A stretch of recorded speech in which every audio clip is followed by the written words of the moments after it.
Hello বন্ধুরা, তোমরা সবাই কেমন আছো? আশা করি তোমরা সবাই অনেক ভালোই আছো। আমি আর আমার একটা ভাই মিলে যাচ্ছি আজকে জামালদা বাজারে।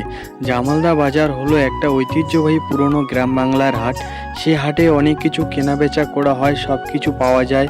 এই হাটে আমরা যাচ্ছি, কালকে আমাদের ওইখানে মাসান পুজো আছে। তাই মাসান পুজোতে আমার মার মানত ছিল কবিতর ঠাকুরকে দেবে, তাই কবিতর কেনার জন্য আজকে যাচ্ছি আমরা জামালদা বাজারে। এখানে এসে আমরা দেখি অনেকগুলো কবিতর, এখানে কবিতর বিক্রি হচ্ছে। আর এদিকে দেখো হাঁস মুরগি বিভিন্ন রকমের দামে বিভিন্ন রকমের হাঁস মুরগি বিক্রি হচ্ছে। আর এই হাটে সব কিছু সবসময় পাওয়া যায়, আর এটাই আমাদের গ্রাম বাংলার ঐতিহ্যবাহী পুরনো হাট। আর এদিকে গরু ছাগল সব কিছু এই হাটে বিক্রি করা হয়। আর এদিকে এখন গরু বিক্রি করতেছে। এই গরু কেনার জন্য বাইরে থেকে দালাল আসে, আর এখানে লোকাল দালাল বাড়ি বাড়ি গিয়ে গরু কিনে আনে আর এইখানে বিক্রি করে। আর বাইরে থেকে অনেক গরু গুনিয়ে আসে মানুষরা, এখানে গরু বিক্রি করা হয়।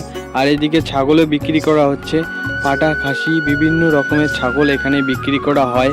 আর ছাগল বিক্রি এখানে দালালগুলো বাইরে থেকে আসে, আর এখানে দালালগুলো সব বাড়ি বাড়ি গিয়ে কিনে আনে, এখানে বিক্রি করে বাইরের দালালগুলো কিনে নিয়ে গিয়ে অন্য জায়গায় বিক্রি করে দেয়। আর এদিকে আমরা বলতে অনেকক্ষণে সকালবেলা এসেছি, অনেক খিদে পেয়ে গেছে, তাই আমরা এখন চলে আসলাম একটা দোকানে। আর এখানে আমরা বসে পুরি খেয়ে নিলাম, ঘুগনি পুরি দিয়ে খেয়ে আমাদের খেটা মিটিয়ে আমরা এখন বাড়ি যাওয়ার দিকে রওনা দিলাম। আর এদিকে দেখো আমাদের গ্রাম বাংলার হাট কত সুন্দর। তোমার